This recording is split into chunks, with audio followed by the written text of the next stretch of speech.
So hi guys, welcome back to my channel. एकदमै lazy डलको video हेर्नु त guys आज चाहिँ म यहाँनिर ट्याङ्राङ्ग परेर ढल्किरहेको छु होइन मानौ कि म बिचमा छु क्या बिचमा मुख्य म चाहिँ डिस्टर्ब कर रही है अनि आज मसँग कुनै पनि टपिकै छैन कुरा गर्नको लागि त्यही पनि साथीहरू मेरो यो बकवास सुनिदिनु होला लास्टसम्म अनि मेरो च्यानललाई सब्सक्राइब पनि गरिदिनु होला भिडियोलाई लाइक सेयर गरिदिनु होला है त अनि मैले कस्तो कुरामा चाहिँ कस्तो कन्टेन्ट बनाऊँ कुन टपिकमा कन्टेन्ट बनाऊँ तपाईँहरूले मलाई सजेस्ट गरिदिनु होला कमेन्टमा cause I am a new content creator okay अनि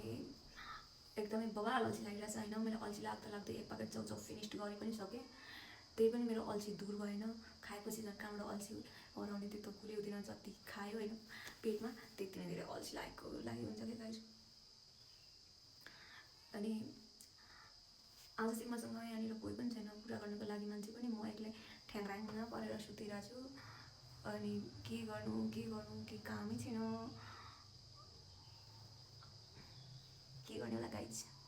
I don't know I have no idea बेरोजगार भएपछि यस्तै हो साथीहरू यसरी सुत्नुपर्छ मुन्टो दुख्ने गरी अनि के गर्नु के चाहिँ गर्नु हे राम्ररी म सानो हुँदाखेरि भन्थेँ ठुलो भएर यो गर्छु त्यो गर्छु अनि यति धेरै पैसा कमाउँछु यस्तो गर्छु सोचेको ठुलो भए पछाडि त आफै सुतिरहेछु सानोमा नि यति धेरै सुतिनँ होला जति म ठुलो भएको नसुतेँ क्या अरे बात एकदम सच्ची होइन म साँच्ची नै हो क्या ठुलो भएर म धेरै नै सुतेँ म यति सुतेँ के भन्ने त्यो एउटा गीत नै फ्लप भयो क्या आधा उमेर निन्द्रामा बित्यो आधा चाहिँ हाँसखेल भन्दा नि मेरो त आधामा धेर चाहिँ निन्द्रामा बित्यो होइन अनि बाँकी रहेको हाँसखेल अरू के भन्छ रुखेल त्यस्तै उस्तैमा बित्यो अनि अब आई डोन्ट नो गाइस के गर्नु होला आगे जाके क्या करूँगी मुझे कुछ भी पता नहीं है स्कुलर पनि छैन एउटा ब्लग बनाउँदै हिँड्नको लागि के गर्ने यो दुईवटा खुट्टाको त केही कामै छैन यो गर्मीमा यति धेरै गर्मी छ बाहिर यस्तो मस्त घाम ढल्किरहेछ होइन कहीँ बाहिर जान सकिँदैन यो निधार टल्केर फुटिहाल्छ घामले बल्ल तल जाडो महिनामा अलिअलि सम्हालेर हल्का हल्का गोरो पारेको छाला पनि घामले खाइहाल्छ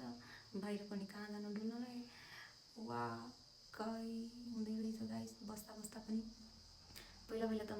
टिभी हेरेर दिनमा 3टा फिल्म रातिसहित सिरियल सबै गरेर पनि यस्तो मजाले दिन बिताउँथेँ होइन अहिले त म फिल्म पनि हेर्न सक्दिनँ एकदमै अल्छी लाग्छ रिल्स पनि एकछिन हेर्ने बित्तिकै अल्छी लाग्छ अनि टिकटक हेर्दा पनि एकछिन अल्छी लाग्छ आफ्नै हेर्छु कति हेर्नु आफ्नै पनि अरूले नहेरेपछि हेर्न त आफैले त नि उफ कस्तो चिया खान मन लाग्यो मलाई अब फेरि चिया खान मन लाग्छ यस्तै हुन्छ कि गाइस खान मन लागेपछि लाग्यो होइन खाउँ भइहाल्छ अनि अब त दुध पनि सकिसक्यो होला के को चिया खाने हो र मैले ब्लग बनाउँछु भनेर ट्राइपड पनि किनेँ होइन तर मैले ब्लग बनाएको छैन गाइस अब मेरो यस्तै बोरिङ ब्लग हेरिदिनु होला तपाईँलाई कस्तो ब्लग हेर्नु मन लाग्छ अब साँच्ची सजेस्ट गरिदिनु न प्लिज यति धेरै ब्लग चाहिँ बनाउनु मन लाग्छ होइन तर म कन्टेन्ट नै पाउँदिनँ कि ब्लग बनाउनुलाई के गर्ने अनि एडिट गर्नु लास्ट डे चाहिँ अब सबैभन्दा अल्छी लाग्ने मेन पार्ट नै त्यो एडिटिङ होला क्या ल गाइज बाँकी कुरा अर्को भिडियोमा है त thank you for watching do subscribe my channel